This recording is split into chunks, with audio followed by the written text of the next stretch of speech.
Hi, this is David C. Jones, and I'm talking with someone on the other side of the planet about their upcoming show that's going to be coming to Vancouver called Paradise, or the Impermanence of Ice Cream. And even with that show, you would think, well, it must be about ice cream, but it's not. It's about vultures, or lack thereof. Hello. How are you, Justin? Hello. I'm really good, thank you. Now, are you in New Zealand right now? I'm in New Zealand. I'm in Auckland, New Zealand. And I was up in Vancouver maybe 2 or 3 years ago with another one of our shows called Mrs. Christian's Party, which was at the Cultch. If I think I saw that was the two actors, yes? Mm-hmm. And they had little Yeah. tiny teeth. Yes, and set in the back room of a convenience store. Yeah, I And love it's like an that immersive show. piece of theater. Oh, great. Yeah, I love that show. Because I remember seeing the talkback for it, because that they were saying that they mostly do mask type stuff, but they wanted to see if they could do the smallest mask possible. And so it was just the teeth. Yeah, that's right. Now, it's a signature of the company that we have this mask type performance. Oh, nice. Now, this show Yeah. is a little bit, well, it's a lot important and a little bit heartbreaking. Can you tell me a little bit more about Paradise and how vultures are involved? Yeah, so Paradise, or the Impermanence of Ice Cream, it's really it's a few things. It's a meditation on mortality, and it was inspired in one part by Ernest Becker's book, The Denial of Death, which is really talking about how, because we're so terrified of the fact that we're going to die, we do crazy, stupid things in our lives, and that inability to kind of accept that we're mortal really messes us up in a whole bunch of ways.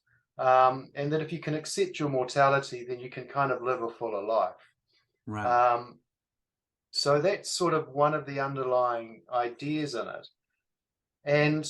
And then Jacob, my creative partner and the actor in the show, he's a New Zealand Indian performer and artist.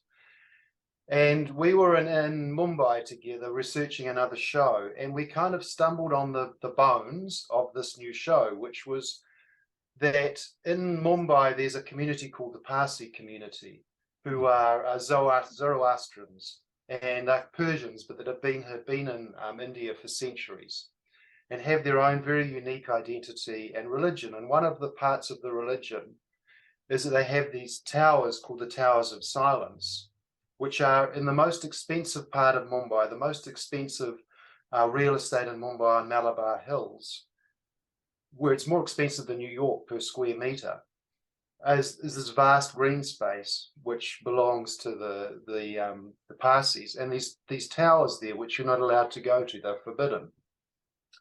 And in those towers they put their dead when their dead die, and they leave them open to the sky for vultures to come and pick the flesh off the bones.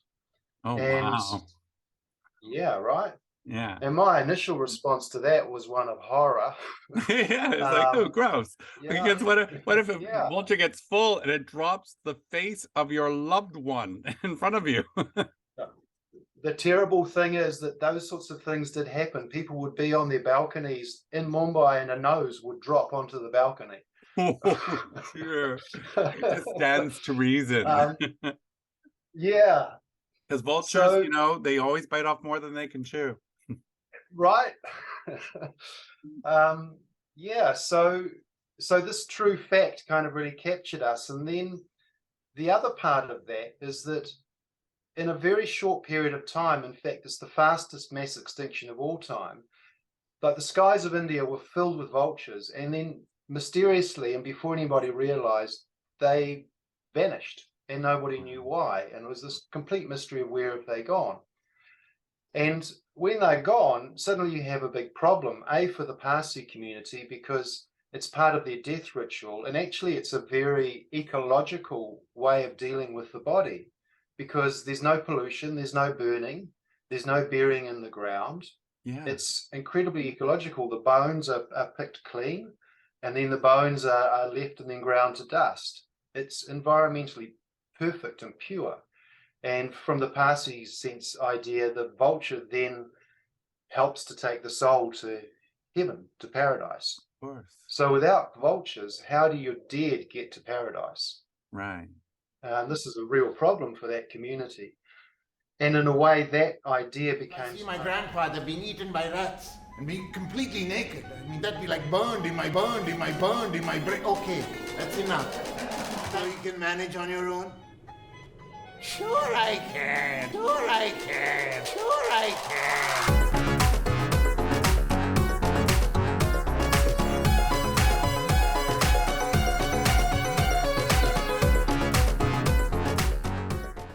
Now, did in real life, and I don't know if, like, you know, you have to see the show to find out, did that cause like an immigration per se, like of people going, well, we're going to have to, if they're not here, we're going to have to move and relocate to where they are? Like, is that how intrinsically they're bound? That it's incredibly intrinsically bound in terms of the profound impact on the community, because huge discussions within the community about how to deal with this. They didn't move because the vultures vanished everywhere within the subcontinent. They went in Pakistan, you know, I mean, North American vultures are still there, but vultures throughout the kind of South Asian area are pretty much extinct, and they're recovering now because they figured out what was killing them.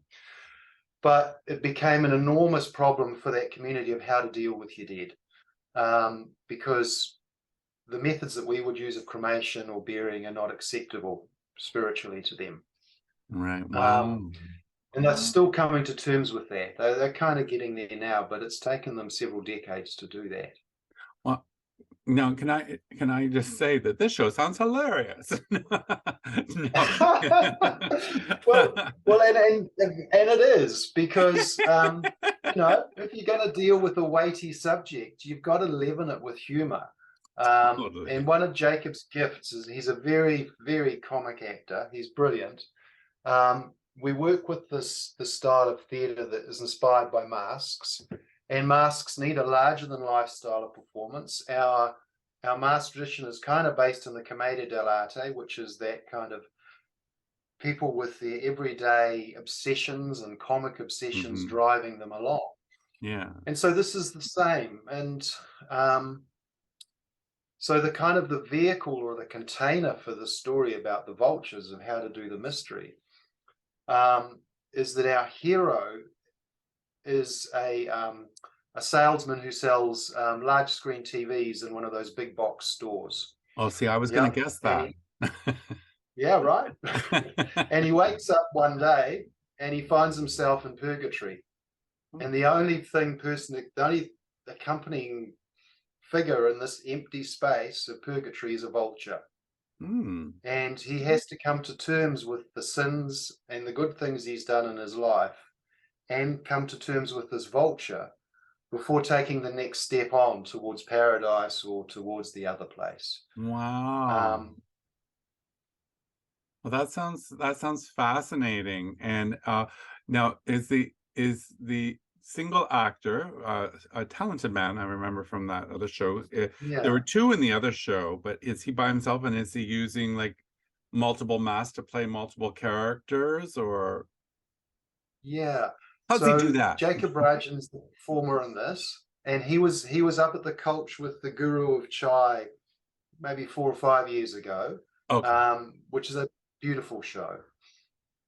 And he plays a character in that called Cultch, and we've kind of reprised that character, and he's like it. And he's a beautiful character, and he's a completely wonderfully flawed character whose greed and love of money gets in the way of everything that he wants. So Jacob plays multiple characters, but he doesn't change masks. He just shifts his body and he changes his voice, and that's enough because he has this beautiful physical facility of doing that. So he plays 7 characters, and he plays Cultch, who's the television salesman who's trapped in purgatory, and then he plays a version of his younger self, back in Mumbai in the past with this young woman, Mira, who together are on a little mission to figure out where the vultures have gone. Okay. And Mira, okay. yep. No, you I was go. gonna say, You go. Mira runs an ice cream shop. So that's where the ice creams come in. So Okay. in Mumbai, one of the places we went to was this beautiful kulfi ice cream shop, and the Indians kind of invented ice cream.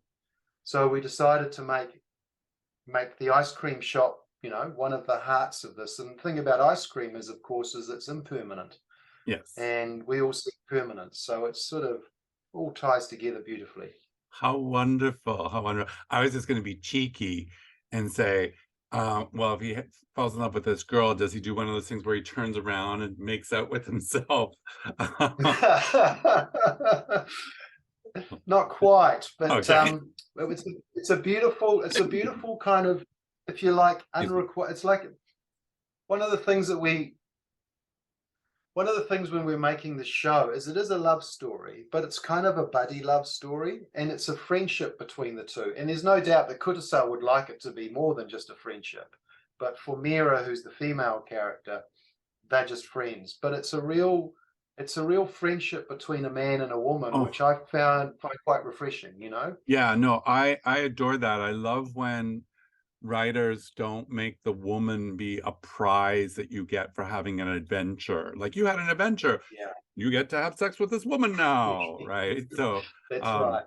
Totally. I digress for a moment, but there was an action film, one of those crazy CGI action films, A Pacific Rim, where at the end, when the man and the woman had defeated all the monsters and everything, they were on a lifeboat, and you were like, oh, now they're going to make out. And they didn't. And it was like, what? And it was like, oh, it is possible for a woman to be in a story and her not to be the prize. Yeah. How wonderful. Yeah. So yeah. And look, and in this story, in a way, Cultch is the hero of his story in purgatory, but she is the hero of the story in the past. She's the one who figures out what happens to the vultures. And it's really Cultch's lack of courage, or that is the thing that he has to come to terms with at the end there. Now, you're bringing the show to Vancouver. Now, Yep. are you doing like a little Canadian, pop over to different Canadian cities, or are you just coming to Vancouver and then heading back to New Zealand? Yep, we're coming to Vancouver and heading back to New Zealand. We've just performed the show in the Sydney Festival, and we'll come over to Vancouver, then we'll come home, and then we've got a little tour around Melbourne later in the year. I love that Heather and the Cultch do that, right? Because I do know sometimes that's an issue for a show to come all that way, right? But the Cultch is so devoted to Vancouver audiences that it will bring something in and make it worthwhile for the act to come in, and even though the company's not going to stick around for a while and head off to Manitoba or something. So wonderful. Well, that's such a great presenter. The Cultch is such a great presenter, that, and the fact that they have built a relationship with us over a series of shows, and that they've allowed a relationship to build between their audiences and our work. It makes it very satisfying to tour, because you have a deep and rich experience in the place, which is very different. We do a lot of touring, and it's very different to just kind of leaping in and out. Yeah, we know you, so we welcome you. Your posters are all over the city right now, with him covered with the ice cream on his face. So here's what we're going to do. Normally, for some reason, my screen, because we got to wrap up, but my screen doesn't do speaker view right now. I have to investigate why that's not happening anymore.